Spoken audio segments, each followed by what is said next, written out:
Hey guys, it's Jack from CruiseCasinoMafia.com with another one of our coffee and casino driving videos. So I do these videos. Some of these are private, just for private members, and other times I've been doing more of these for the public channel because so many people are telling me that they're getting so much out of these little chats, just little nuggets of things that maybe make them think about things a little bit differently.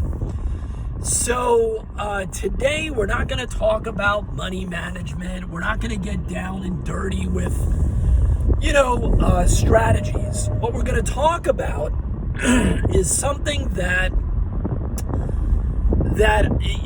is interesting to me. Okay, it's interesting to me. And again, it's in that mindset, in that psychology kind of realm. So it's kind of funny, you see on YouTube and other places, videos all the time. You see these ads, and the ads are always telling you, don't worry about the fact that you don't know how to trade and you've never done anything in the stock market or the options trading. I can show you how to do this, and you only will spend an hour a day or 2 hours a week or whatever it is. And even if you've never traded before, if you know nothing about foreign currency, anybody can learn. And all of this stuff. The same thing with crypto, right? Over the last 5 years, so many people have said, listen, you don't understand Bitcoin. You don't understand Ethereum. I can take this or Ripple or whatever, and I can teach you very quickly, and you don't have to be an expert on technical analysis or whatever. And so many people will watch those videos or buy these courses or subscribe to these people's pick lists, where they're going to give you their picks every day of what they're doing or whatever it may be, even though they have absolutely no background in financial trading. Now, I want to tell you, this is not a negative video. I encourage people. I have been I traded since the 90s, okay? And my when I really first went headfirst into trading, I used to run around. I actually went to Costa Rica with my father-in-law and talked to relatives, his relatives, and their daughters about how anybody could learn how to trade. And when I got back to the United States, I actually sent books back to Costa Rica from the guy that I learned how to trade, the basic concepts that I learned how to trade. And to this day, his concepts go with me for the rest of my life. Everything I do in money always stems back to those books. So this is not a negative trading video. The point of the story is this, and this is what I find so ironic. People are very willing to learn something new, some people, if it sounds like something that they've seen other people make money at, or that they've been taught in the past that that's where money can be made. So, we all have that uncle, that grandfather, that parent, that friend that made money in the stock market, or trading currencies, or trading options. And for whatever reason, even in modern day, somehow it translates that when you see that guy on that 30-second video on YouTube telling you that he can teach you how to do it, even though you know nothing about the options market, so many people are willing to make that leap of faith. And I applaud them, because I think that means that at least they're not sitting on the sidelines, right? I always tell people, your situation's never going to get any better if you're sitting on the sidelines. So I applaud these people that take that jump. But in our world, it's so different. It's so different in the casino income stuff. Because here's the thing. You're willing to take this leap of faith. Millions of people, right? They're willing to take this leap of faith from some clown on a YouTube ad that says, I'm going to show you how to make this 5-minute trade every day, and you can replace your 9-to-5 job. And you're like, wow, I'm in. Where do I get my credit card? But yet, do you know how many people will watch some of the shorts that I do, and other people? I'm not talking about just myself, of course, here. I'm telling you that there are so many people that you can communicate with or talk to, and they basically will say, well, what is it that you do? I know you do something with the casino. And when you explain to them in a clear, methodical way, a little bit of how the math works, a little bit of the difference between trading and making money in the casino, and they will look at you and say, wow, first of all, I don't think this is possible, right? How is that possible? Because I never heard of that before. I've never heard of that, so how could that be true? And secondly, they'll do this. Well, I don't know anything about roulette. I don't know anything about what you're talking about, craps. Craps is so complicated. There's that table with all those things on it. I don't understand that. And most of the time, people will say they don't even know what Baccarat is. The only people that know what Baccarat is, that are not already, interested in casino stuff, are people that are older that watched James Bond.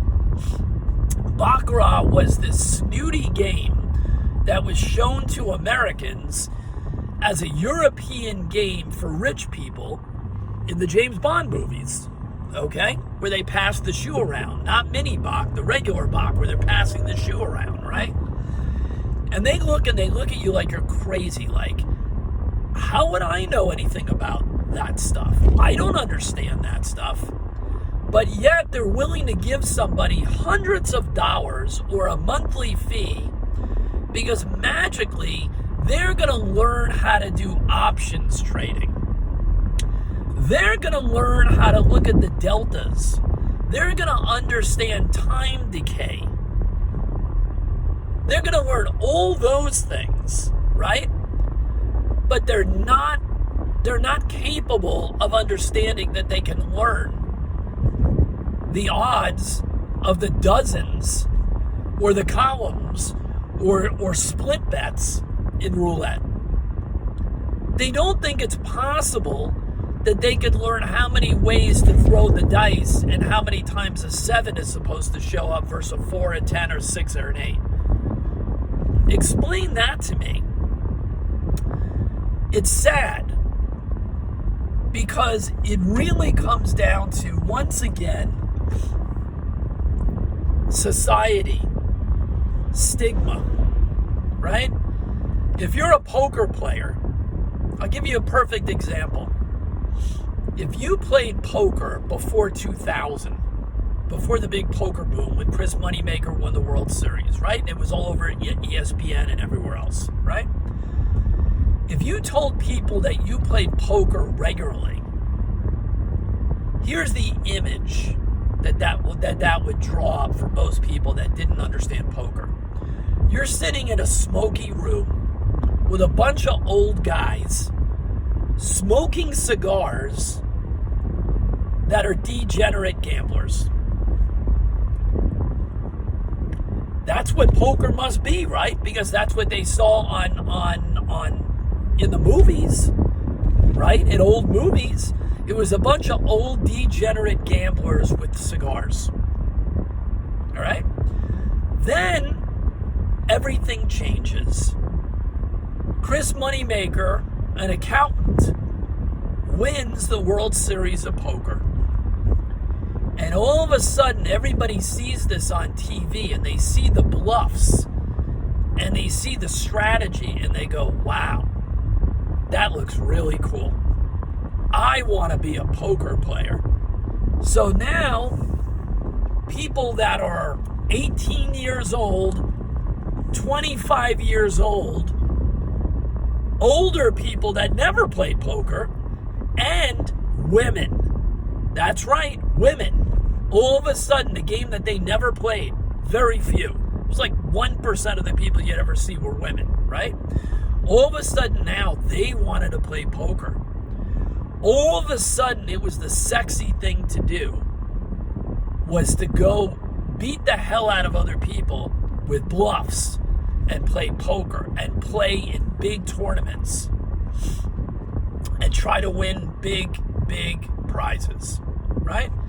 Now it was the in thing to do. It was no longer old guys with cigars. Things change. But you have to ask yourself, if something has an interest, if you can learn how to make money doing something and have fun doing it and enjoy learning it, are you the guy that waits for the Chris Moneymaker to come around? Are you the guy that until you see it on CNN, it doesn't make any sense to you? Is that who you are?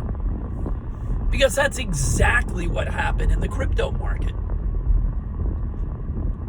I knew about Bitcoin years before 99% of other people did, because I was involved in the crypto coins that came before Bitcoin that were different than Bitcoin, right? Because they were being used in high yield investments. By the way, 90% of that was a scam, okay? Scam. But it led to what we now know as the crypto market. If you were to talk to people back then, 2005, 2006, 2007 specifically, I'll give you those years, okay? Right around there. And if you would have told people, and I had huge conversations with people about these alternate currency deals, the Freedom Coin, Gold Coin. Some of you people may have been around back then, right? Gold Coin. There was other things like that. I can't remember off the top of my head. They're all long gone, right?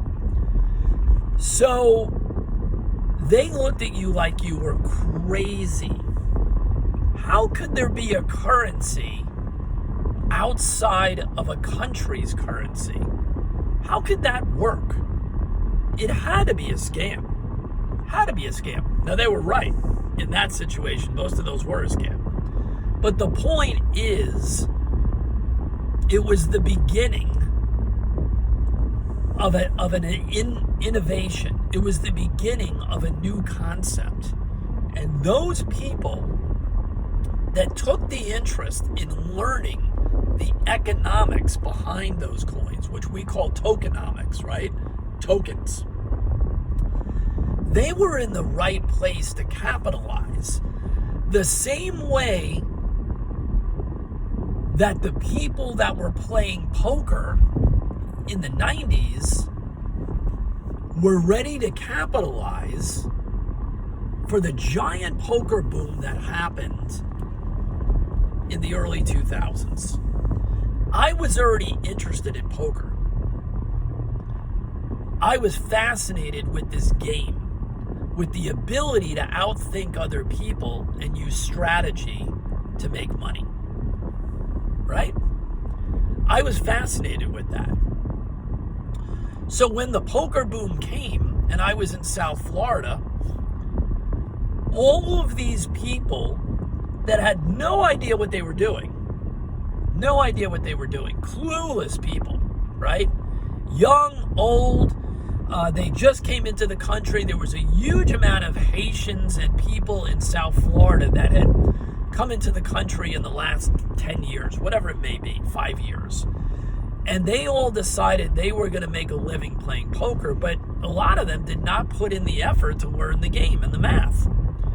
So when poker became legal in South Florida, it was the gold rush for me, and a few other people as well, by the way. We were able to make money in tournaments and cash games like crazy because we were there and already took our lumps and already put in our time. And we were able to capitalize on that. So the moral of the story is you've got to get outside of what the box tells you, what society tells you. Society tells you that making money in the casino is not reality. It's not reality because of the house edge, because they cheat, because of this, because of that. It's too difficult. You have to be a math genius. You have to count cards. You have to have a team of people. They'll make every excuse in the book, right? And I could probably come up with 10 more excuses that I hear all the time. All right. But the reality is this.